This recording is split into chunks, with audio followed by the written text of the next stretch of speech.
So the global skill set that CPC and the RAND Corporation put together looks like this.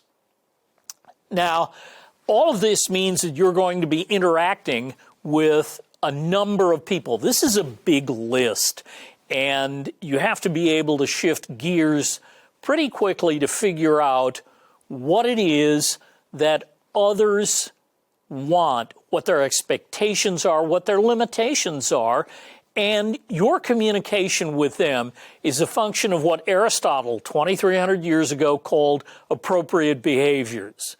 So what was he talking about? Appropriate to what?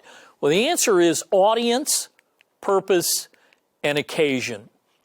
Who are you communicating with? Why are you doing this? And what's the backdrop? What's the moment in time?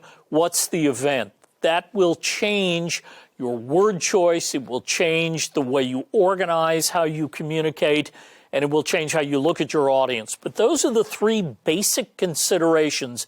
Notice that audience comes first. I say to my students, this isn't about you.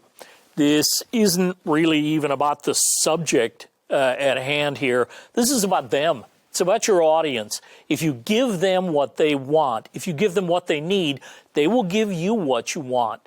What you want is their attention. You want their compliance, their action. You can get it if you begin with these three considerations. So culture, of course, is a function of many things, and we'll take a look at a couple of definitions. But I would say that culture is governed by three key issues: norms, mores, and rules. The difference there is subtle, but it's important. So what's a norm? A norm actually is what normal people do. In a bell-shaped distribution, there are people who are 2 and 3 standard deviations out, and you can spot them. You know who they are. Those folks who are at the middle of the distribution are thought of as normal. But norms aren't the same everywhere. Quick example, a visit to St. Paul, Minnesota, not long ago, showed me how norms can differ. And this is a very small one, but on my way there, I noticed that while the gate next to us was loading an aircraft headed for LaGuardia, we were getting on an airplane headed for MSP. People headed for Minneapolis-St. Paul waited their turn. They didn't get up and begin pushing in line. The gate for LaGuardia was close to pandemonium. All those folks thought they had to get on the airplane first.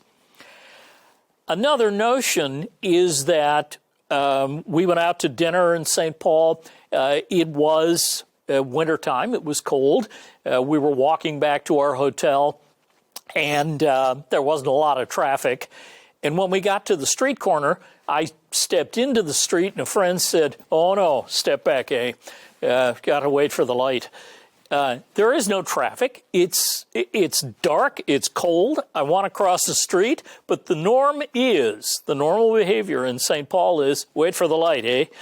So in New York, of course, no one waits for anything. People bolt into the street. It's just every man for himself. Those are the norms. You have to both understand what the norm is and figure out where you're going to be on that distribution. Mores are value-based. Those are a little different. Norms are just really about everyday behavior. Mores are about values, closely related to the word moral. We say, I would do this because it's the right thing to do, or I would not do that because I might cause harm to others. And mores, in many, many ways, are the most fundamental of the values that drive our behavior and that organize and characterize our culture. I would say further, there are actually rules in some cultures, and, you know, it's different everywhere. I was an Air Force officer for 20 years, and one of the odd rules that no one ever violated is that you cannot wear your hat in an officers' club bar. That's fairly specific, But if you do, you're going to end up buying the house a drink, and it's going to cost you something.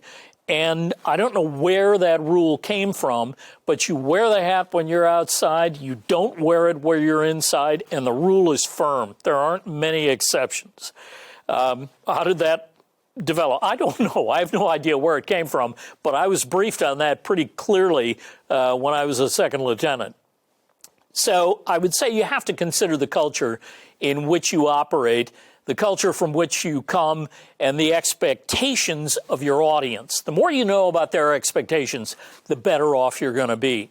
So again, the norms here are all about what people value, how they behave.